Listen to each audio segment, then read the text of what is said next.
how do you give and get value from your network? So going back to my point at the start, Charlie, I just gave value to absolutely everybody. I got minimal value back in return. It was like, I've got this challenge in how do I do SEO? I'm like, sure, I'm more happy to help you.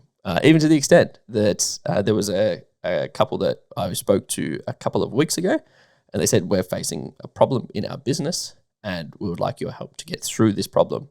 And I basically said, hey, look, I'm strapped for time.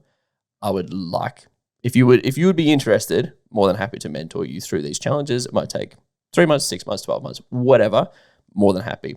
So then we jumped on to have a conversation about it. And then the typical Grant self is just like, dude, I know exactly how to solve this problem. Just do this one thing and you're good. And they're like, so what about this mentoring thing? You're like, don't worry about it. We'll deal with that some other time. Yeah, but I would disagree with that. If you can get on a call and solve someone's problem in that moment and give them that, why would you sell them a 12-month mentoring program? And that is fair.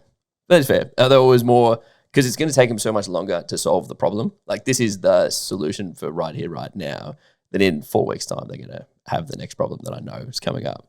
And so I'm like always cautious around the like giving value and then getting value in return in that example of going, hey, like I know this is going to help you now, but the next example is I know what you're going to hit up against next. And I just don't know if I'm going to have time to help you over that one. So that's terms of agreement though. Yeah, actually that's a valid point. If you're in a network and you have the ability to solve someone's problem quickly and easily, and it's not going to cost you anything, do it. Like I think that's a great way to add value. I really do. And I think also sharing things that are working for you that may work for others, really great way to add value to a network. Now, in the case of what you're suggesting here with the mentoring thing, if you were to give someone some value and then it comes down to the accountability to implement, or it comes down to the look, you're going to need some hand holding as you go through this. This is a simple, not easy thing. Yep. Right. As long as that's shaped up and understood, then I'm down. I have had people where I've been on a call, told them how to solve it, and then they're like, oh, we just want to pay you to do it. Yeah, that's fair. So it definitely can happen in that way. But one of the challenges that I found is that in my past, I've had so many of these phone calls, so many of these situations where I've just tried to provide the silver bullet, where I just keep giving value that either didn't turn into some kind of monetary or commercial gain for myself, but then also, didn't really get them providing any value back, whether it was monetary or knowledge-based or anything like that. And I just felt extremely deflated. I'm like, wait, I just keep giving out to the world and I just get stuff all back. I'm like, this sucks. And that comes back to probably your point around terms of agreement. It comes to a few things here. I think if in many endeavors, right, it's like, I'll give you a few examples here. Judging a fish by its ability to climb a tree. Yeah, it does. So it's like, if I look at it here and go, well, the fish is just in the wrong spot. Like if you put the fish in the river, everything works. So if you've got Grant in this example with a very strong skill set, but then you put him in a network where that skill set either isn't valued, appreciated, can't be afforded, like it's useless. The latter, yes. Completely. So in my case, like let's say I'm strong at digital marketing. If I went to a network that can't benefit from digital marketing, like they don't have the internet where they do this. It's like, I don't know if that exists anymore, but like you get the idea. I get you. Yeah, well then my skills are useless here. So I think that putting the value you can create in the right network becomes super valuable here. Totally. So that would be point one. And then point two is like terms of agreement. Again, I'm quite firm on these things. Like I'm happy to help people to a degree for free in general. So like if it's something where it's like, oh, Charlie, which mortgage broker do you use? Like I'm not going to make someone pay for that. I just go, of course, I use this guy. Ditto. Right. And that's also a little side hint here. Adding value to a network, one of the like pro moves is recommending people that do awesome for you. If you can be a great referrer of quality people, that is something that adds value to a network. And I have to say, Kim Barrett is probably the best I've ever come across at this, is he does like a lot of really great introductions. It's a great way to add value to a network as being the person who can make introductions. Yeah. The second one I look at, and we've kind of touched on this, is skill. So in my case, like I'm very strong in ads. That's where my past is in general. So like if there's ever a network that can benefit immensely from ads, I know that I'm going to be adding an immense amount of value to that network in itself. I love that point around, it's funny, where I've done very well at networking is when I've been able to help other people make money. And like, who doesn't like that guy? And well, that's exactly right. Like, it's technically, sure, like every time I've helped someone fix like an SEO campaign or something like that, it inadvertently impacts their ability to earn money. And so then they go, oh my gosh, like my revenue increased by 10%, 20%, 30%, whatever it was. Hey, Grant, can you help with something else? Like, what else can you do? How else can I help you? Because they see like the dollars in a bank account versus like helping them remember their child's birthday, which doesn't add much value to them at all. But maybe this is where to spend some time, right? So if you don't know how to be valuable to your network, right, maybe you should develop the skills to be valuable to a network or change networks. I think that is an immensely powerful idea. So instead of spending your time sending birthday messages and New Year's messages, spend the time developing things that would be valuable to your network.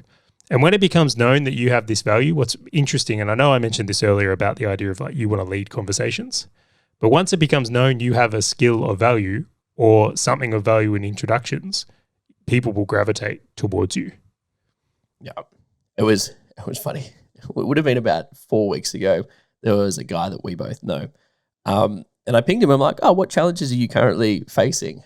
And he's like, we've currently got this org structure challenge where we're trying to go like multinational and we've got a whole heap of entities that kind of roll up into themselves.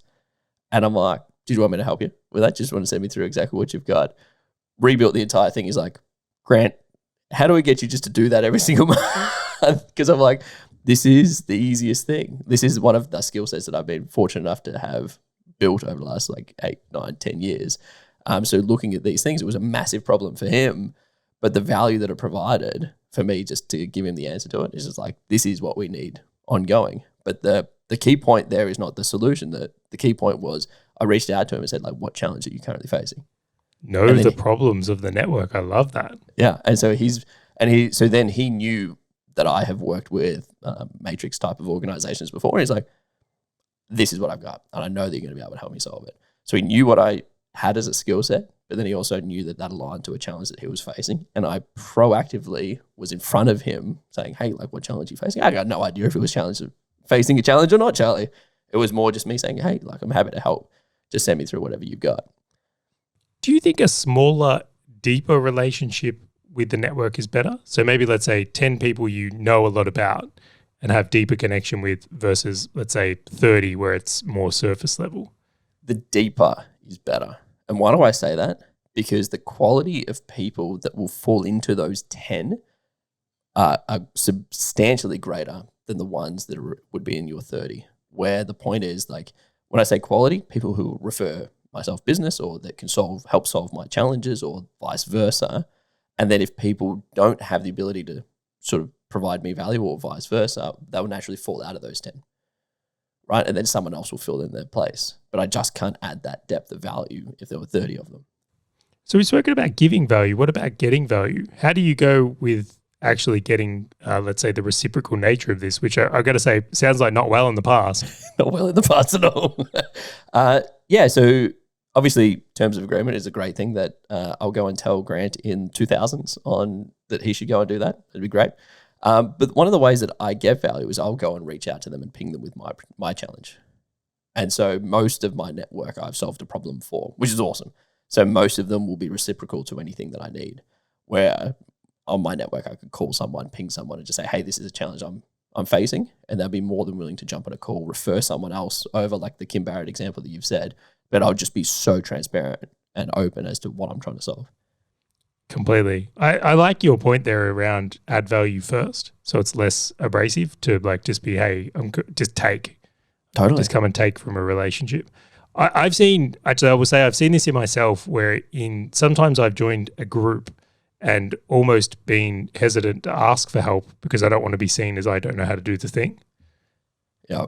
And so if you're in a mastermind and it's like, oh, guys, I'm struggling to generate leads here. Can someone help me? You have to admit that you're not good at that.